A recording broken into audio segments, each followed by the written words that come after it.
안녕하세요. 3월 16일 토요일입니다. 오늘은 마가복음 12장 13절부터 27절까지입니다. 제가 읽겠습니다. 그들이 예수의 말씀을 책잡으려 하여 바리새인과 헤롯 땅 중에서 사람을 보내매 와서 이르되 선생님이여 우리가 아노니 당신은 참되시고 아무도 꺼리는 일이 없으시니 이는 사람을 외모로 보지 않고 오직 진리로서 하나님의 도를 가르치심이니이다.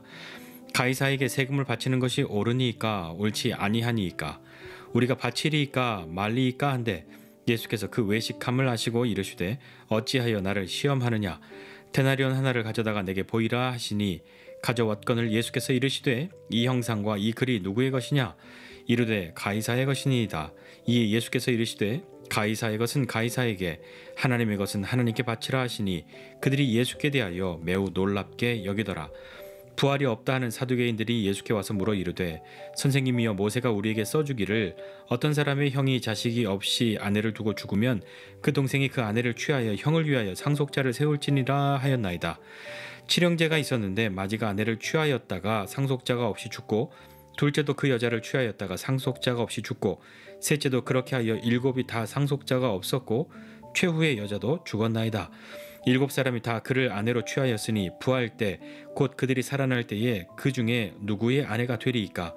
예수께서 이르시되 너희가 성경도 하나님의 능력도 알지 못함으로 오해함이 아니냐. 사람이 죽은 자 가운데서 살아날 때에는 장가도 아니가고 시집도 아니가고 하늘에 있는 천사들과 같으니라. 죽은 자가 살아난다는 것을 말할진대 너희가 모세의 책 중 가시나무 떨기에 관한 글에 하나님께서 모세에게 이르시되 나는 아브라함의 하나님이요 이삭의 하나님이요 야곱의 하나님이로라 하신 말씀을 읽어보지 못하였느냐. 하나님은 죽은 자의 하나님이 아니요 산 자의 하나님이시니라.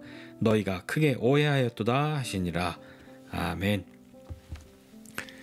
오늘 성전에서 예수님은 바리새인과 헤롯 당원들 중에 일부와 함께 두 번째 논쟁을 시작하십니다. 그들이 예수님을 찾아와서 이야기합니다. 이렇게 이야기하죠. 선생님, 우리가 아는데 당신은 참되고 아무도 꺼리는 일이 없으십니다. 사람을 외모로 보지 않고 오직 진리로서 하나님의 길을 가르쳐 주시는 분 아니십니까? 라고 그들이 말을 시작하죠. 이것은 사실 그들의 진심이라기보다는 이렇게 예수님께 이야기를 시작하고 예수님께서 자신들의 질문을 피하지 못하도록 꼭 대답하도록 만들기 위해서 하는 말이죠. 그들의 질문은 이렇습니다. 가이사에게 세금을 바치는 것이 옳습니까? 옳지 않습니까? 그리고 한 번 더 이야기하죠. 우리가 바치리까 말리리까? 이렇게 이야기합니다. 이들은 사실 세금을 내야 할지 말아야 할지 정말 몰라서 예수님께 묻는 것이 아닙니다. 예수님께 이렇게 묻는 이유는 하나죠. 오늘 13절에 그들이 예수의 말씀을 책잡으려 하여 이렇게 이야기하고 있습니다. 어떻게 해서든지 예수님을 공격하고 예수님을 책잡아서 예수님을 끌어내리고 곤란한 일을 겪게 하고 싶은 어떻게 해서든지 예수님을 죽일 명분을 찾고자 하는 것이죠. 여기 세금은 인두세입니다. 인두세.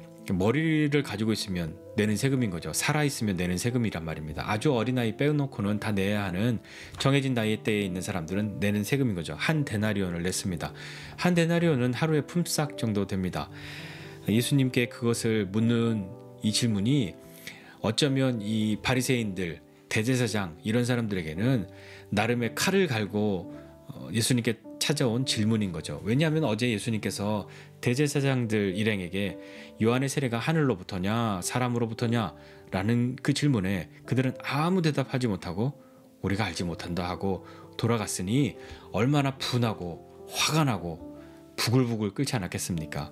어떻게 하면 예수를 책잡을 수 있는 질문을 할까? 연구한 끝에 그들이 들고 나온 것이 이것이지 않았겠습니까? 이렇게 물으면 예수는 꼼짝없이 당하게 돼 있다. 그러면서 찾아온 것이죠. 만약에 예수님이 세금을 바치지 말라 이렇게 이야기한다면 로마 황제에게 반역하는 거네? 라고 해서 바로 예수님을 죽일 수 있는 명분을 갖게 되는 것이고요.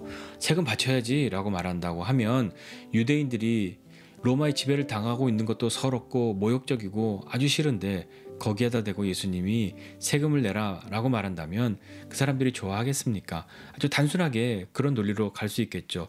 거기에다 예수님이 어제 그 대제사장들과 같이 야, 나 모르겠는데 니들 알아서 해 이렇게 답한다고 한다면 그것도 책 잡아서 어떻게 해서든지 예수를 끌어내릴 수 있다 하는 그런 것이죠. 어떤 대답을 해도 누구도 만족할 수 없는 로마에게 찍히든 유대인들에게 미움을 사든 그렇게 되는 질문이라고 생각하고 온 것이죠. 예수님께서 그들에게 말씀하십니다. 그들의 외식함을 아신 거죠. 그들의 마음과 겉이 다르다는 것을 예수님은 알고 계십니다. 그래서 예수님은 어찌하여 나를 시험하느냐라고 말씀하시면서 그들에게 데나리온 하나를 가져오라고 말씀합니다. 그것을 가져오니까 예수님이 그 데나리온, 이 형상과 이 글이 누구의 것이냐? 라고 물으시죠. 그들이 가이사의 것입니다 라고 대답합니다. 로마는 황제의 형상이 새겨져 있는 동전을 사용했거든요. 그것을 사용한다는 것의 의미는 뭐냐면요, 이 황제가 여기까지 다스린다, 내가 다스리는 영역에는 다 자기의 얼굴이 새겨져 있는 돈을 쓰는 거죠. 그것은 지금 이 동전을 가지고 있고 이 동전을 쓰는 사람들은 황제의 다스림 아래에 있는 사람들, 황제의 영향력 아래에 있는 사람들이라는 것을 드러내는 것이죠. 그러니까 유대인들이 그 데나리온 쓰기 좋아했겠습니까? 황제의 형상이 새겨져 있고 거기에 글이 뭐 간단하게 이거죠. 가이사는 신의 아들이다 이렇게 써 있는데 그것을 유대인들은 우상 숭배 혹은 신성모독이라고 생각했으니까 그걸 가지고 쓰고 싶었겠습니까? 예수님은 그들의 답을 들으시고 난 다음에 이렇게 말씀하십니다. 가이사의 것은 가이사에게, 하나님의 것은 하나님께 바치라 라고 말씀하시죠. 이것이 어떤 의미입니까? 가이사의 것은 가이사에게 속한 것이죠. 가이사의 형상이 새겨져 있고 가이사의 이름이 써진 그것을 가이사에게 되돌려 주라 라고 예수님 말씀하시는 거죠. 그리고 하나님의 것은 하나님께 바치라 이렇게 말씀하셨는데 하나님의 것은 어떤 것입니까? 하나님의 형상이 새겨져 있는 것이지 않습니까? 하나님의 형상이 새겨진 것이 어떤 것입니까? 사람이죠. 우리이지 않습니까? 사람은 하나님의 모양과 형상을 따라 지음받지 않았습니까? 가이사에게 바쳐야 할 세금은 마땅히 가이사에게 되돌려주고 하나님께 드려야 할 우리 자신은 다른 것으로 채우지 말고 세상의 욕심으로 우리를 채우지 말고 다른 것에 내어주지 말고 하나님께 돌려드려야 마땅하지 않느냐라고 말씀하는 거죠. 그 대답은 이 질문을 했을 때 예수님이 어떤 대답을 해도 예수님은 자기들의 의도대로 걸려들 수밖에 없고 책 잡힐 수밖에 없다라고 생각했는데 이들이 놀랍게 여길 수밖에 없는 것은 유대인은 유대인으로서 그 대답이 만족스럽고 친로마 측의 입장에서는 그것대로 합당하고 맞는 이야기고 만족스러운 이야기이지 않습니까?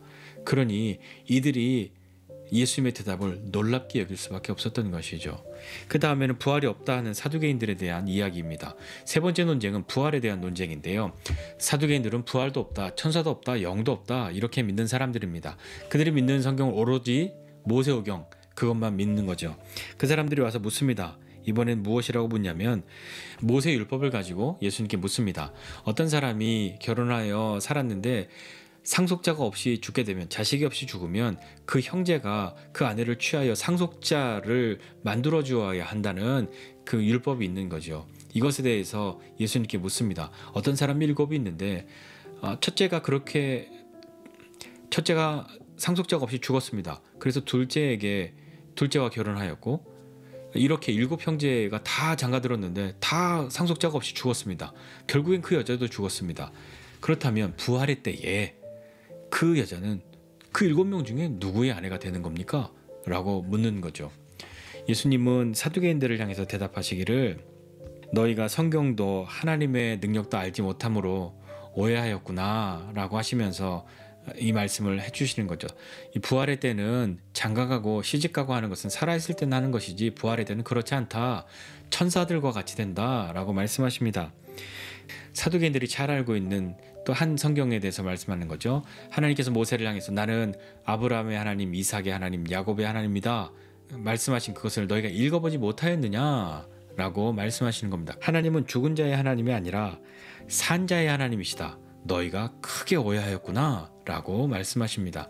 아브라함의 하나님, 이삭의 하나님, 야곱의 하나님은 뭐 거의 정해진 문구와 같이 그렇게 있는 것인데 이것의 의미는 뭐냐면요, 나는 아브라함의 하나님이었고 이삭의 하나님이었고 야곱의 하나님이었다. 그리고 지금 너의 하나님이다. 이렇게 말씀하시는 것이 아니라 다 현지형으로 말씀하고 있지 않습니까? 아브라함의 하나님, 이삭의 하나님, 야곱의 하나님. 그들은 인간의 편에서 보았을 때는 이미 죽은 사람들이지만 하나님 안에서는 여전히 하나님은 그들의 하나님, 살아있는 산 사람들의 하나님으로 존재하고 계시죠. 부활하였다는 것. 우리도 그와 같이 부활한다는 것에 대해서 말씀하고 있는 것입니다. 오늘 이 말씀 통해서 다시 한번 우리의 마음에 좀 새겨보고 싶은 것은 가이사의 것은 가이사에게, 하나님의 것은 하나님께 바치라 라고 말씀하신 그 예수님 말씀을 다시 한번 기억하면서 나는 누구의 것인가, 내 안에는 어떤 형상이 있는가 한번 살펴보시지 않겠습니까? 하나님의 모양과 형상을 따라 지음받은 우리, 마땅히 우리가 하나님께 드려지는 삶, 하나님께 나아가는 삶을 살아야 마땅한데 우리는 지금 우리를 하나님이 아닌 그 어떤 것에 내어주고 있습니까? 혹 그런 것이 생각나시면 다시 한번 하나님의 도우심을 구하면서 주님의 은혜 가운데로 나가시지 않겠습니까? 우리가 믿는 하나님, 그 하나님은 죽은 자들의 하나님이 아니라 산 자의 하나님이시다. 어제도 계셨고 오늘도 계시고 영원토록 함께 하시는 그 하나님이 우리의 하나님이신 줄을 믿고 우리의 삶이 이 땅에서의 삶으로만 끝나고 다 사라지는 것이 아니라 영원한 그 나라에서 우리에게 주어진 영원한 삶이 있음을 기억하고 믿음으로 이 인생을 귀히 살아가야 하지 않겠습니까? 하나님의 형상을 가진 우리의 인생을 어떻게 살아가겠습니까? 오늘도 우리에게 하나님께서 힘주시고 은혜를 더해 주셔서 믿음으로 살아가는 저와 여러분 모두가 되시기를 주님의 이름으로 축복합니다. 기도하겠습니다. 하나님 아버지, 은혜와 사랑을 감사드립니다. 하나님의 모양과 형상을 따라 지음받은 우리, 하나님의 것으로 지음받아 하나님께 드려짐이 마땅한 줄 알고 하나님께 드리는 삶, 하나님이 받으실 만한 삶, 세상을 위하여 다른 것을 위하여 사는 것이 아니라 주님을 위하여 주신 이 시간들을 기꺼이 살아가는 믿음의 사람들 다 되도록 주님 붙들어 주시고, 세상 가운데 살면서 하나님을 잊어버리고 하나님을 잃고 마치 가이사의 것인 것처럼 그렇게 살아가지 않고 하나님의 것으로 이 땅 살아가는 우리 되게 하여 주옵소서. 감사드리고 예수님의 이름으로 기도드립니다. 아멘.